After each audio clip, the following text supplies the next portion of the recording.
સુરેખ સમીકરણ માં કે યુગની યુગ જોવાના છે એ વિડીયો ચાલુ કરતા પહેલાં તો ચેનલ સબસ્ક્રાઈબ ના કરીએ તો જલ્દી ચેનલને સબસ્ક્રાઈબ કરી નોટિફિકેશન ક્લિક કરો કે જેથી કરીને આપણે કોઈ વિડીયો મૂકી તો સૌથી પહેલાં તમારી પાસે આવે તો આજનો વિડીયો ચાલુ કરીશું. તો મિત્રો અહીંયા જે સમીકરણ આપેલા છે આ સમીકરણ નંબર 1 આ સમીકરણ નંબર 2 મિત્રો લઘુની રીતમાં શું કરવાનું કાં તો x સરખા કરો કાં તો y સરખા કરો. તો આ ઓલરેડી y અને y ઉડી જ જાય છે પ્લસ y માઇનસ ઉડી જાય છે તો શું લખવાનું કે સમીકરણ 1 અને 2 નો સરવાળો કરતા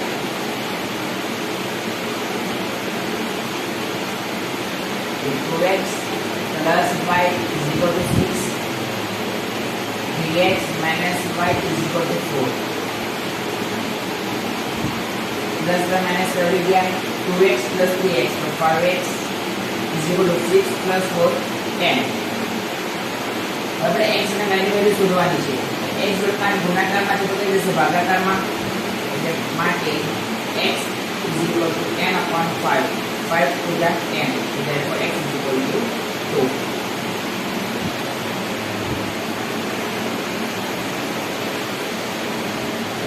x બરાબર 2 આયા મેં તમને કીધું હતું કે લઘુની રીતમાં શું કરવાનું કાં તો x સરખા કરો કાં તો y સરખા કરો. જો આપણે x સરખા કરીએ છીએ રાઈટ તો જે પણ વેલ્યુ આવે એ આપણે શેમાં મૂકીશું કોઈપણ સમીકરણમાં મૂકી દઈશું. ત્યારે આદેશની રીતમાં શું કરીશું કે સમીકરણ 1 માંથી x ને કરતા બનાવીએ તેની વેલ્યુ શેમાં મૂકવાની સમીકરણ 2 માં અને સમીકરણ 2 માંથી x કાં તો y ને કરતા બનાવીએ તેની વેલ્યુ શેમાં મૂકવાની સમીકરણ 1 માં. એટલે મીન્સ તમે એટલું યાદ રાખવાનું કે આદેશની રીતમાં જો આપણે સમીકરણ 1 માંથી x કાં તો y ને કરતા બનાવીએ છીએ તો એની વેલ્યુ શેમાં મૂકવાની સમીકરણ 2 માં રાઈટ અને સમીકરણ 2 માંથી x કાં તો y ને કરતા બનાવીએ છીએ તો એની વેલ્યુ શેમાં મૂકવાની સમીકરણ 1 માં. ખાસ યાદ રાખવાનું. तो x बराबर 2 आया तो कोઈપણ સમીકરણમાં મૂકી દઈશ.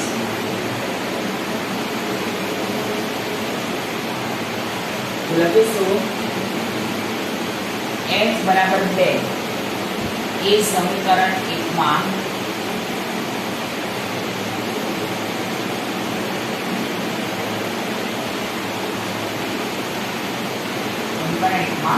મૂકવા. તો 2 ના 2 x की जगह 2 प्लस y बराबर 6 2 2 4 प्लस y बराबर 6 માટે y બરાબર આપણે y શોધવાના છે 4 પ્લસ માં છે તો કઈ જશે માઈનસ માં જશે 6 માઈનસ 4 માટે y બરાબર 2.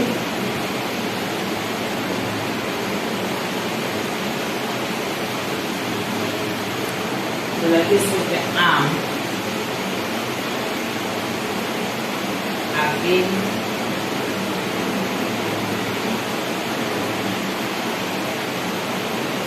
સુરેખ સમીકરણ યુગ્મનો ઉકેલ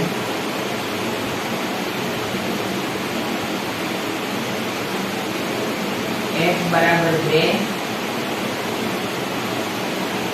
અને y બરાબર 2 છે.